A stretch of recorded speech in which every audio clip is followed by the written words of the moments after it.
Politics, when it gets into medicine, education, and law, destroys it and separates the public from the police. And that gap between the police and the public is widening, and it's not the fault of the public.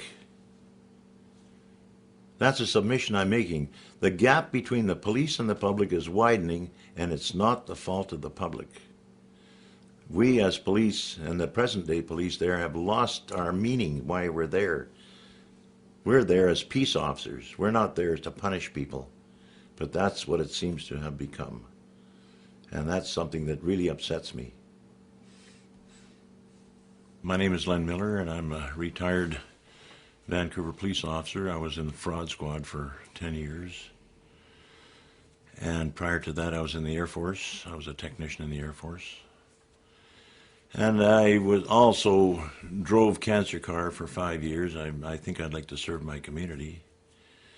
And the reason I'm speaking with you today is to express my disappointment over our authorities on what they're doing, more especially BC Hydro. And the reason I'm picking on BC Hydro is because they're picking on me. I'd like to live my life there untrammeled and unbothered by the big companies, but that doesn't happen. In fact, what's happening right now is these smart meters are being imposed on me. They're being imposed on me. And some people would see it, oh, they're worried about the radiation. It's something that I recognize.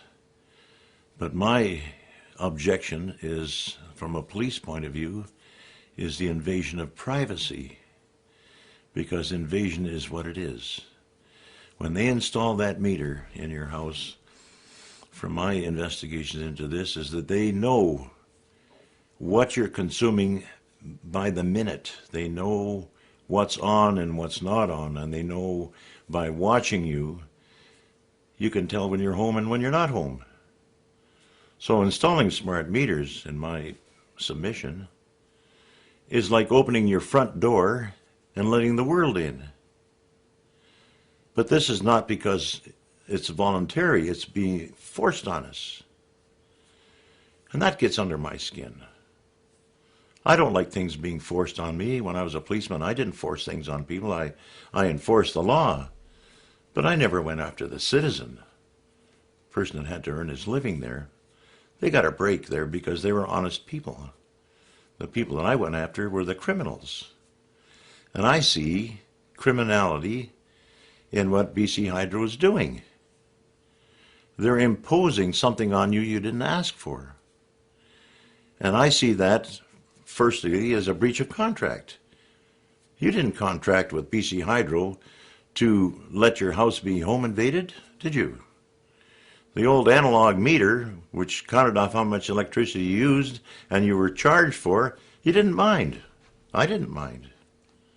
But when I hear about what this new meter can do, get right into my house and tell the world what I'm doing when I'm home and when I'm not, what appliances I've got on and when I don't. That is an invasion of privacy, and that's a criminal offense.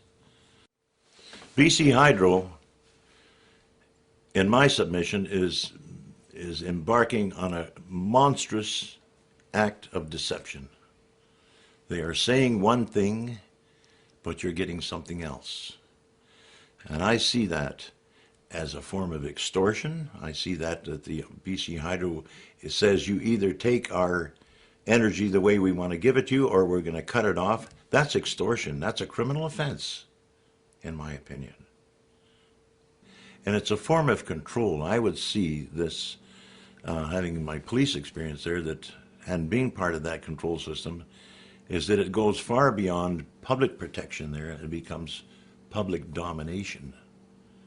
And that's something that just goes against me as that I'm going into my senior years as wrong, absolutely wrong. We shouldn't be doing this.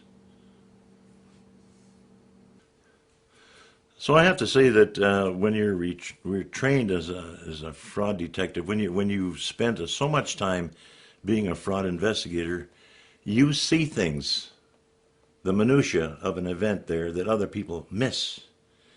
And quite often their reporters miss it because it interferes with the story. If they start looking into it and they saw something going wrong, then they'd have to divert from the story there and go into the, why is this person behaving the way they are? It's too much trouble, so they just ignore it. But me, even though I'm this advanced in age there, I'm still a cop. I can't stop being a policeman. I'm a policeman for my house. And I would suggest there that in public, and I know there's a lot of people besides myself who see this. They see body language. They can tell when people are lying. And but the thing is, they'll keep on lying. You face them down, they'll keep lying. You know, as a fraud cop, I'm just wondering when the world's going to wake up. You put a story out there, it's wrong, but what the heck? We're going to go with it. We're going to look you straight in the eye, and we're going to lie to you. What are you going to do about it? We're going to lie to you. What are you going to do about it?